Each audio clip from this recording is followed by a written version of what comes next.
মেয়েদের জন্য নূপুর পরা কি জায়েজ আছে? মেয়েরা পায়ে নূপুর পরতে পারে, শর্ত হলো সে নূপুরে কোনো প্রকার মিউজিক থাকতে পারবে না। যদি নূপুরে মিউজিক থাকে তাহলে সেক্ষেত্রে সেই নূপুর পরা জায়েজ নয়। আম্মা জান আয়েশা রাদিয়াল্লাহু তাআলা আনহার বাসায় এক ভদ্র মহিলা এসেছেন, তার পায়ে নূপুর পরা ছিল এবং সেখানে মিউজিক ছিল। তখন তিনি তাকে বললেন যে তুমি এটা খোলা ছাড়া আমার ঘরে প্রবেশ করবে না। অতএব মিউজিকের যদি কোনো ব্যবহার থাকে কোনোভাবে তাহলে সেটা জায়েজ নয়। আর যদি মিউজিক না থাকে কিন্তু নূপুরের একটা আওয়াজ আছে, সে আওয়াজ এবং নূপুর পায়ে পরার পর যে পায়ের সৌন্দর্য, এটা পরপুরুষের সামনে যদি প্রকাশ না করেন কোনো মা কোনো বোন, তাহলে তার জন্য এটা জায়েজ আছে। যেমন তিনি তার বাসা বাড়িতে পরে থাকলেন, অথবা তিনি এটা পরার পর রাস্তাঘাটে এটা প্রদর্শন করে বেড়ালেন না, বরং তিনি এটা পরে তার স্বামীর সামনে তিনি গেলেন, মাহরামদের সামনে তিনি গেলেন, ঘরে বাড়িতে একান্তে তিনি পড়লেন, পরপুরুষের সামনে রাস্তাঘাটে এটা পড়ে প্রকাশ করে বেড়ালেন না। এরকম যদি হয় তাহলে সেই নূপুর পরা অবশ্যই জায়েজ আছে।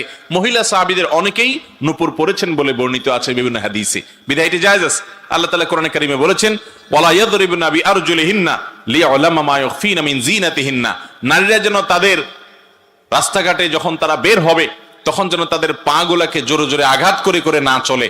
যদি এরকম করে এ উদ্দেশ্যে যে তার পায়ে যে নূপুর আছে অথবা যে সৌন্দর্য আছে এটা যেন প্রকাশিত হয়, এগুলা জাহির করার জন্য যেন সেরকম ভাবে সে না চলে।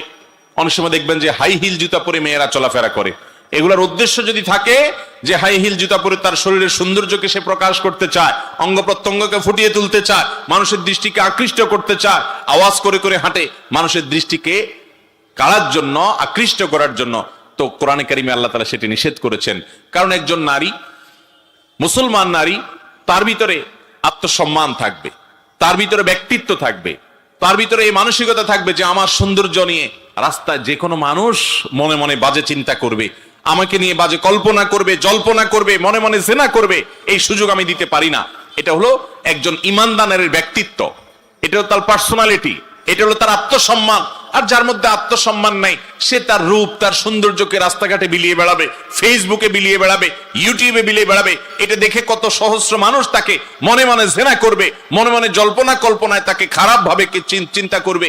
এটা একজন অমুসলিম বা একজন ফাসেক মানুষ করতে পারে যার ভিতরে আত্মসম্মান আছে, আত্মমর্যাদা আছে। তিনি কখনো তাকে নিয়ে বাজে চিন্তা করার পথ সুগম করে দিতে পারেন না। সে নূপুরে যেমন মিউজিক থাকতে পারবে না, তেমন সেটা রাস্তাঘাটে পরপুরুষের সামনে দেখিয়ে বেড়ার মানসিকতা থাকবে না। নিজের স্বামীর সামনে সেটি প্রদর্শন করবেন, একান্ত মাহরামের বাসার ভেতরে থাকা মানুষদের সামনে এটি প্রদর্শন হতে পারে, বাহিরে এটি প্রদর্শন করে বেড়াবে না। হ্যাঁ, যদি এমন হয় এটা পরার কারণে আওয়াজ হয় না, আবার পোশাক আশাকের নিচে ঢাকা থাকে, তাহলে সেটা পরে বাহিরে যেতেও অসুবিধা নাই। মোট কথা ওইটা যেন মানুষের দৃষ্টি আকর্ষণের কারণ না হয়, পরপুরুষদের বাহিরে, সে বিষয়টি খেয়াল রাখতে হবে।